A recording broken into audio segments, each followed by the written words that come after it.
All right, get ready, because today we're going deep on something that's like over 2,000 years old, but philosophers are still arguing about it today, the square of opposition. Yeah, it's really wild how it takes these super simple logical statements, like all cats are mammals, and then bam, all these relationships of complexities pop out. Exactly, and we've got some awesome material from the Stanford Encyclopedia of Philosophy to help us unpack this. I'm really excited to see where this goes. So before we get too deep in the weeds, can you give me like the elevator pitch? What is the square of opposition? It's kind of like a map, but for logic. So you start with these four basic propositions, each with a letter, A, E, I, O, and each one covers a different way we can talk about categories. Okay, so like a secret code for logic. What do the letters stand for? Can you give me some examples? Sure, so A is like the all-encompassing statement, all SSP, like all dogs are mammals, that classic. Got it. So A is for when you're making these big universal statements. What about E? E is the opposite, the universal negative. So it's like no SSP, think no dogs are reptiles. Makes sense. So E is like drawing a hard line, saying no way these things don't mix. I'm guessing I and O are for when it gets a bit more nuanced. Exactly, you're getting it. I is the particular affirmative, so some SSP, like some dogs are brown. And I bet O is the particular negative. Some dogs are not brown. Nailed it, you're a natural. So the square of opposition basically shows us how these four statements, A, E, I, and O, are all connected. They can be contradictory, contrary, subcontrary, or even subaltern. Whoa. Okay, now I definitely need some help breaking all that down. You start with contradictories. How can you tell if two statements are contradictory? Contradictories are like total opposites. If one is true, the other has to be false. For example, all dogs are mammals and some dogs are not mammals or contradictory. They just can't both be true at the same time. Makes sense. Like saying up and down and can't go both ways at once. All right, how about contraries? What are those? Contraries are a little trickier. It's not that one has to be true if the other is false. It's more like they can't both be true, but they could both be false. Like think about all dogs are brown and no dogs are brown. If there are some brown dogs and some not brown dogs, then both of those statements are wrong. Ah, so with contraries, there's some wiggle room? Like maybe neither statement really nails it? Okay, now I'm really curious about subcontraries. Where do they fit in? Subcontraries are basically the opposite of contraries. So they can both be true, but they can't both be false. Like if you say some dogs are brown and some dogs are not brown, those can both be true at the same time. Yeah, that makes sense. You could totally have a bunch of dogs where some are brown and some aren't. Last but not least, we've got these subalterns. What's the deal with those? Subalterns are kind of like a hierarchy. So if the A statement, the universal affirmative, is true, then the I statement, the particular affirmative, automatically has to be true too. Same deal with E and O. So, like, if all dogs are mammals, then logically, some dogs must also be mammals. You got it. So far, so good, right? But here's where it gets interesting and maybe a little bit messy. The square of opposition, it starts to fall apart when we run into what we call empty terms. Empty terms. All right, now you've really got my attention. What are those exactly? Empty terms are words that refer to things that don't really exist. Like, imagine mythical creatures like unicorns or chimeras, those kinds of things. So we're talking about stuff that's just in our imagination, and that's where the square of opposition starts to get a little wonky. This is getting good. Exactly. And this is where philosophers have been arguing for forever. So imagine this statement. Some chimeras are fire-breathing. According to the traditional square, that I statement would be false, right? Because chimeras don't exist. Yeah, that seems pretty straightforward. You can't have some of something that isn't even there. Right. But then if that's false, it's contradictory. The E statement, no chimeras are fire-breathing, should be true, right? Well, yeah, I mean, that's the whole point of contradictories. If one is false, the other has to be true. Exactly. But here's the problem. If no chimeras are firing is true, then it's subaltern. Some chimeras are not fire-breathing should also be true. But wait, how can that be true? There aren't any chimeras in the first place. It's like, how can they be fire-breathing or not fire-breathing if they don't even exist? The whole system seems to break down. So the square of opposition, it like crashes and burns when we start talking about fictional creatures? Is that the end of the story? Not quite. It turns out there's a twist. We have to go back to the source, to Aristotle himself, to see where things went off track. So you're saying Aristotle, he like figured out how to make the square of opposition work, even with these empty terms. Like he had some kind of workaround. It wasn't really a workaround, but he did phrase the O proposition a bit differently. Instead of saying some S is not P, Aristotle used not every S is P. Huh. Yeah, that's subtle. Does that really change things that much? Oh, it's huge. It changes everything. Think about our chimera example again. Let's try it with not every chimera is fire breathing.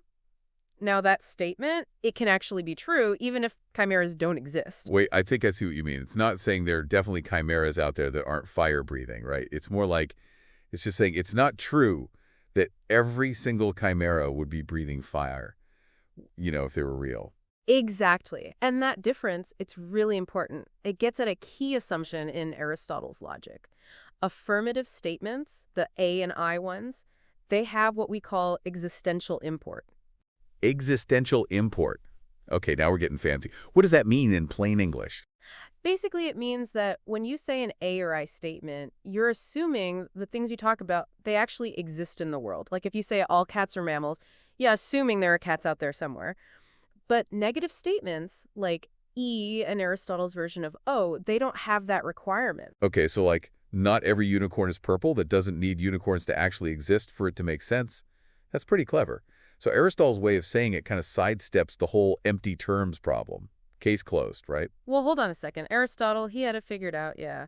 But then these later philosophers came along and, well, they kind of stirred things up again. Oh no, what did they do? This is where I have a feeling it gets even more complicated. You're telling me these later philosophers, especially in the medieval period, they actually changed the wording of that O proposition back to the sum S is not P version.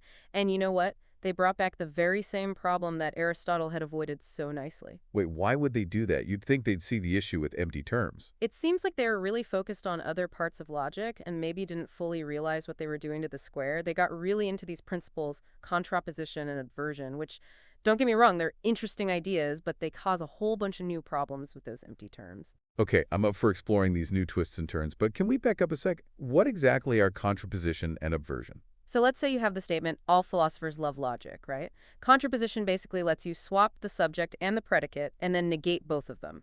So you end up with all non-lovers of logic are non-philosophers. So you're basically flipping the sentence around and then sticking non onto both parts. I think I can follow that. What about obversion? How does that work? Obversion lets you switch between positive and negative statements. You keep the basic structure but negate the predicate term. So all philosophers love logic becomes no philosopher is a non-lover of logic. All right, so you're playing around with the wording to make the statement positive or negative. Seems pretty straightforward. But you said these principles, they cause trouble when you throw in empty terms. Can you give me like a concrete example? Sure, let's take one of Buridan's examples. Buridan, he was a 14th century philosopher who really wrestled with this stuff. He pointed out that contraposition can lead you from a true statement to a false one when you're dealing with empty terms. So, for example, a chimera is not a man. That's obviously true, right? Chimeras, they're not real. Yeah, definitely true. No argument there. But watch what happens when you apply contraposition. We get a non-man is not a non-chimera. And because non-man includes basically everything that isn't human, this is saying there are things that aren't non-chimeras, which means there are chimeras. But that doesn't make sense. It's the opposite of what we started with. Exactly. And that shows how contraposition, even though it seems logical at first, it just breaks down when you have empty terms. So it sounds like by going back to that O phrasing and then throwing in these new principles, the medieval philosophers, they kind of made things worse. Well, it's not really about making things worse. It's more like their work really brought to light how tricky the square of opposition can be, especially with these empty terms.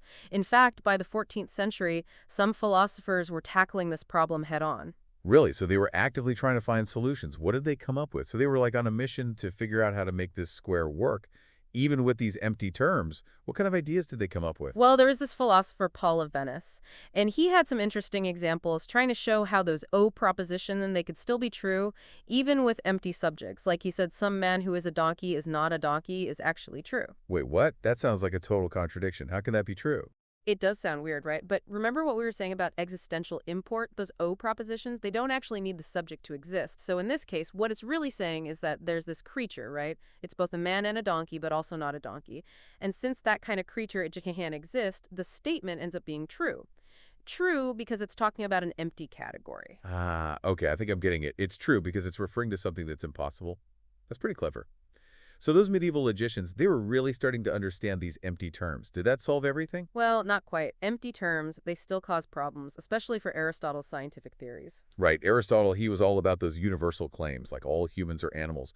But if there was a time when humans didn't exist yet, wouldn't that make his statements false? That's the problem. If there was ever a time with no humans, then the square of opposition, it says that some humans are not animals, would have to be true.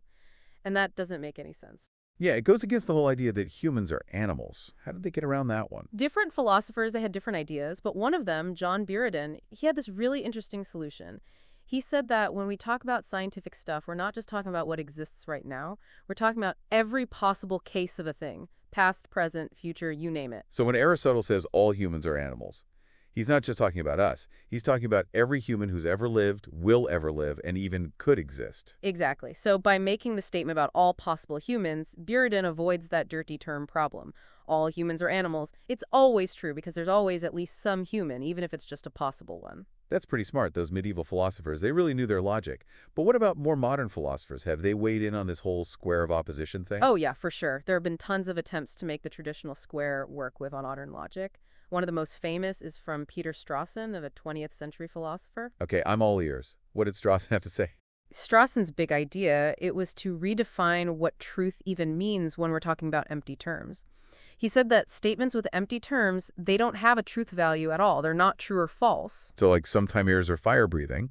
It wouldn't be true or false. It would just be kind of floating out there in this logical limbo. Exactly. And he also redefined entailment. So instead of being about truth values, it became about whether a statement is actually true. So in his system, one statement entails another only if there's no way the first one can be true and the second one false.